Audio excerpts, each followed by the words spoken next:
Good morning friend. हम एक फिर से नया टॉपिक को लेकर आए हैं, चिन्ह परिपाटी का नियम। ये जो चिन्ह परिपाटी का नियम है काफी ज्यादा इंपॉर्टेंट टॉपिक है। हर साल एग्जाम में इससे क्वेश्चन आता ही है। आप प्रीवियस ईयर क्वेश्चन उठा के देख लो, चिन्ह परिपाटी का नियम लिखो करके आता है। चिन्ह परिपाटी के नियम को लिखने से पहले हम एक दर्पण बना देते हैं। आप कोई भी दर्पण बनाएंगे, उत्तल हो या अवतल चलेगा, लेकिन हम यहाँ पे अवतल दर्पण बनाए हैं और ये है वो मुख्य अक्ष, ये है P, यहाँ पे होगा F, यहाँ पे होगा C। ठीक, तो चिन्ह परिपाटी का पहला नियम कहता है, ठीक, पहला नियम क्या कहेगा कि जितनी भी दूरियां हैं वो कहां से नापी जाएगी? बिंदु P से नापी जाएगी। ठीक, चलो, तो सभी दूरियां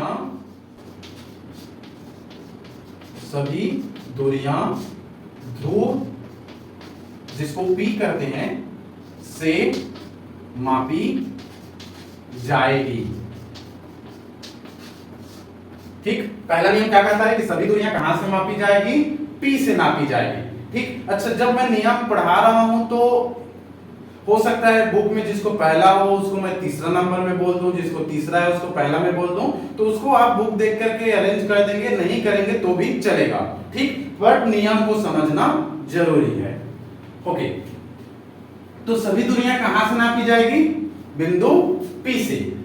कहीं कहीं बुक में एक और चीज देखने को मिलता है कि जितने भी प्रकाश की किरण है वो बाईं ओर से दाईं ओर जाएगी। प्रकाश की किरण कहां जाएगी? बाईं ओर से दाईं ओर जाएगी, किसी किसी बुक में देखने को मिलता है। तो प्रकाश किरण बायां से दाईं ओर जाएगी। अब बायां से दायां जाएगी, इसका कहने का मतलब यह है कि जो वस्तु है उस वस्तु को हमेशा इस दर्पण के बायां साइड में रखना है। इसका दूसरा मीनिंग ये होता है, अर्थात वस्तु दर्पण के बाईं ओर रखा जाएगा। ये हो गया हमारे पास दूसरा नियम। तीसरा नियम देखो, ये नियम नहीं है, एक्चुअल में कॉमन सेंस है। कॉमन सेंस अभी तक हमने जितना पढ़ा, वस्तु को कहां पे रखे थे? दर्पण के बाईं ओर रखे थे ना, तो दर्पण के बाईं ओर रखे थे मतलब उसी को लिख दिए, उसको अलग से थोड़ा याद करना पड़ेगा, है ना। तो देखो, ये वस्तु को कहां पे रखे? दर्पण के बाईं ओर रखे। ठीक, एक चीज याद रखना है, कौन सा? कि जितना भी दूरियां हैं कहां से नापी जाएगी? बिंदु P से। P से क्यों? क्योंकि यही तो सेंटर है। अब सेंटर से नहीं नापेंगे तो कहां से नापेंगे, है ना। इसलिए ये हमारे पास जितने भी दूरियां हैं कहां नापी जाएगी? P से नापी जाएगी।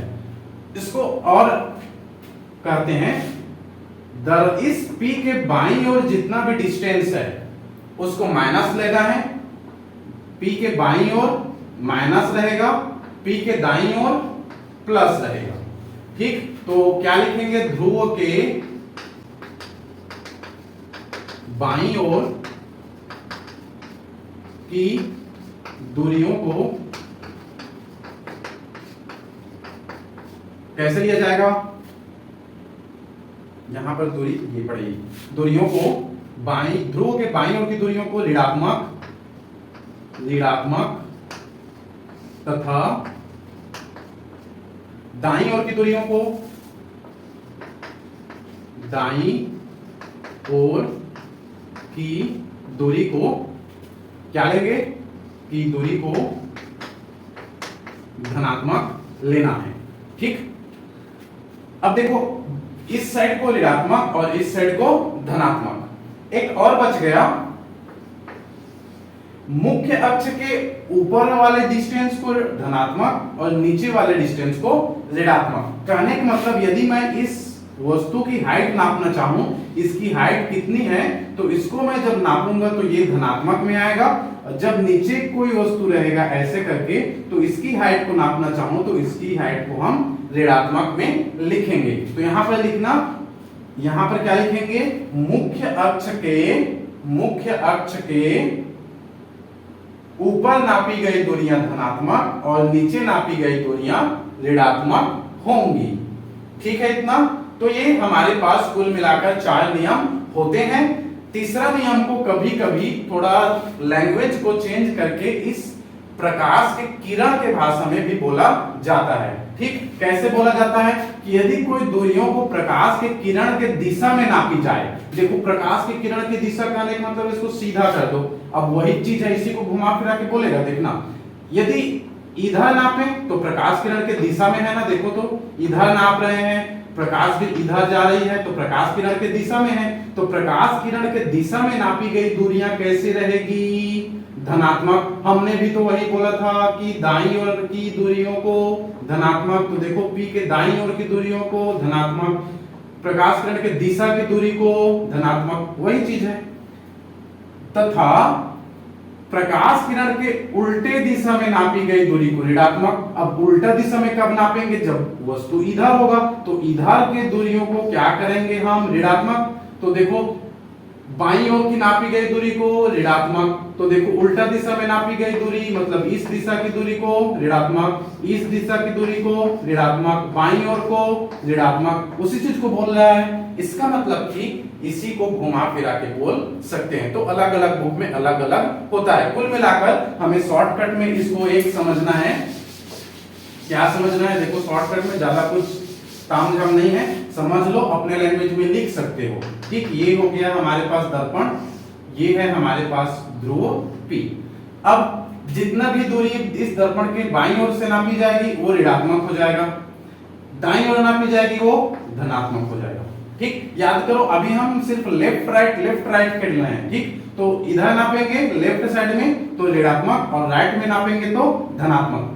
अब हम अप डाउन करेंगे, अप साइड नापेंगे तो धनात्मक, डाउन साइड नापेंगे तो ऋणात्मक। ठीक, यहां पर भी वही चीज, अप साइड नापेंगे तो धनात्मक, डाउन साइड नापेंगे तो ऋणात्मक।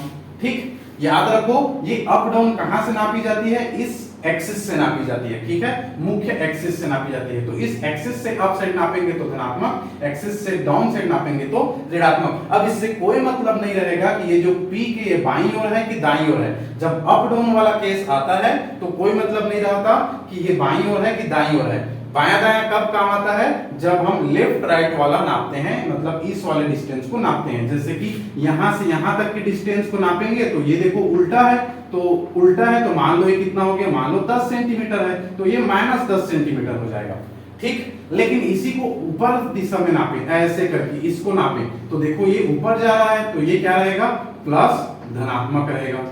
ठीक है इतना। यदि इसको नापेंगे तो ऐसे वाले को नापेंगे तो चूंकि ऋणात्मक होता है तो ये -10 हो जाएगा। ठीक, तो इस प्रकार आपको ये याद रखना है कि हमें किस दूरी को कैसे नापना है। ठीक है, तो थैंक यू फ्रेंड, ये वाला वीडियो आई होप आपको अच्छा नॉलेज दिया होगा, आपका इसमें कॉन्सेप्ट क्लियर हुआ होगा। यदि कोई आपको कंफ्यूजन है तो आप कमेंट बॉक्स में लिख कर छोड़ सकते हैं, हम आपको फिर से इस वीडियो को अच्छे से समझाएंगे। Thank you.